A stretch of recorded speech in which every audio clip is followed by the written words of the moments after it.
Bollywood ಬೆಡಗಿ Kiara Advani ಹಾಗೂ ಸಿದ್ಧಾರ್ಥ್ ಮಲ್ಹೋತ್ರಾ ಅಭಿಮಾನಿಗಳಿಗೆ good news ಕೊಟ್ಟಿದ್ದು, ಅವರ ಮನೆಯಲ್ಲಿ ಈಗ ಸಂಭ್ರಮ ಮನೆ ಮಾಡಿದೆ. ಸೆಲೆಬ್ರಿಟಿ ದಂಪತಿಗೆ ಹೆಣ್ಣು ಮಗು ಜನಿಸಿದ್ದು, ತಂದೆ ತಾಯಿಯಾಗಿ ಬಡ್ತಿ ಪಡೆದಿದ್ದಾರೆ.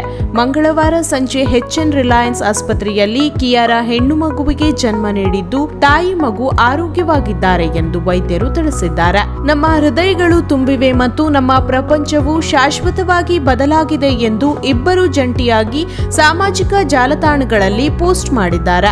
ಇನ್ನು ಈ ಸಂತಸ ಕ್ಷಣಕ್ಕೆ ಅಭಿಮಾನಿಗಳು ವಿಶ್ ಮಾಡಿ ಸಂಭ್ರಮಿಸಿದ್ದಾರೆ. ಕಿಯಾರಾ ಮತ್ತು ಸಿದ್ಧಾರ್ಥ್ ಲವ್ ಸ್ಟೋರಿ ಶೇರ್ಷಾ ಚಿತ್ರದ ಚಿತ್ರೀಕರಣದ ಸಮಯದಲ್ಲಿ ಶುರುವಾಗಿತ್ತು. ಈ ಚಿತ್ರದಲ್ಲಿ ಕಿಯಾರಾ ಸಿದ್ಧಾರ್ಥ್ ಅವರ ಗೆಳತಿಯ ಪಾತ್ರವನ್ನು ಮಾಡಿದರು ಮತ್ತು ಚಿತ್ರೀಕರಣದ ವೇಳೆ ಇಬ್ಬರ ನಡುವೆ ಪ್ರೀತಿ ಹುಟ್ಟಿತು. ಕೆಲವು ವರ್ಷಗಳ ಡೇಟಿಂಗ್ ನಂತರ 2023ರ ಫೆಬ್ರವರಿ 7ರಂದು ರಾಜಸ್ಥಾನದ ಜೈಸಲ್ಮೇರ್ನಲ್ಲಿ ಈ ಮುದ್ದಿನ ಜೋಡಿ ವಿವಾಹವಾಯಿತು. ಇದೇ ವರ್ಷದ ಫೆಬ್ರವರಿಯಲ್ಲಿ ಕಿಯಾರಾ ತಾನು ತಾಯಿಯಾಗುತ್ತಿದ್ದೇನೆ ಎಂದು ಸಂತಸ ಹಂಚಿಕೊಂಡಿದ್ದರು. ಯಶ್ ನಟನೆಯ ಕನ್ನಡದ ಟಾಕ್ಸಿಕ್ ಚಿತ್ರದಲ್ಲೂ ಕಿಯಾರಾ ಅಭಿನಯಿಸಿದ್ದಾರೆ.